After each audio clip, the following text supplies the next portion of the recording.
Hi, welcome back to our channel Shyam Rajji vlogs. Friends, నేను పచ్చి పులుసు ఎలా చేయాలో చూపిస్తాను, చూసేయండి ఫ్రెండ్స్. నా స్టైల్లో చాలా అంటే చాలా టేస్ట్గా ఉంటుంది ఫ్రెండ్స్.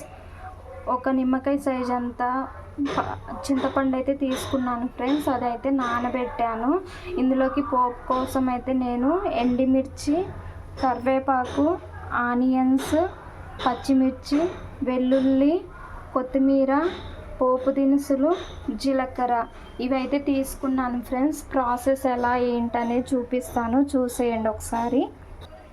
ముందుగా అయితే చింతపండుని బాగా పిసుక్కొని దీన్ని వేరే గిన్నెలోకి తీసుకోవాలి ఫ్రెండ్స్. మనం దేంట్లోకి అయితే పోపు పెడతామో అందులోకి అయితే ముందు సపరేట్ చేసుకోవాలి. ఇది చూడండి ఫ్రెండ్స్, నేను ఈ గిన్నెలోకి అయితే తీసుకున్నాను. మనకు పులుపు ఎంతవరకు కావాలో అంతవరకు వాటర్ అనేది యాడ్ చేసుకోవాలి ఫ్రెండ్స్. ఇప్పుడు ఇందులోకి కొద్దిగా మనకు టేస్ట్కి తగ్గ సాల్ట్ను కూడా యాడ్ చేసుకోవాలి. చూడండి ఫ్రెండ్స్, సాల్ట్ అయితే యాడ్ చేస్తున్నాను. కొద్దిగా పచ్చిమిర్చి, ఆనియన్స్, కరివేపాకు, కొద్దిగా కొత్తిమీర, ఇదంతా బాగా పిసుక్కోవాలి ఫ్రెండ్స్. అంటే బాగా కలపాలి ఒకసారి వీటన్నిటిని. చూడండి ఫ్రెండ్స్, ఇలా బాగా కలుపుకోవాలి. పోపు కోసం అయితే ఒక గిన్నె పెట్టుకున్నాను ఫ్రెండ్స్. ఇప్పుడు అందులోకి మనము పోపు దినుసులు, జీలకర్ర, ఆవాలు,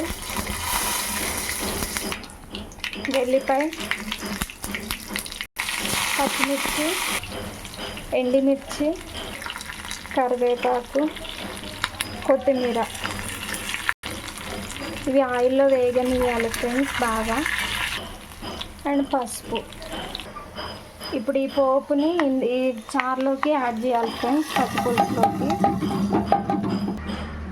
చూడండి ఫ్రెండ్స్, ఎంతో సింపుల్గా ఉండే మన పచ్చి పులుసు అయితే రెడీ అయిపోయింది ఫ్రెండ్స్. మీరు కూడా ఇలా ట్రై చేయండి, చాలా బాగుంటుంది ఫ్రెండ్స్. ఓకేనా? ఇలాంటి వీడియోస్ కోసం అయితే మన ఛానల్ని సబ్స్క్రైబ్ చేసుకోండి friends. Please share, like, comment friends.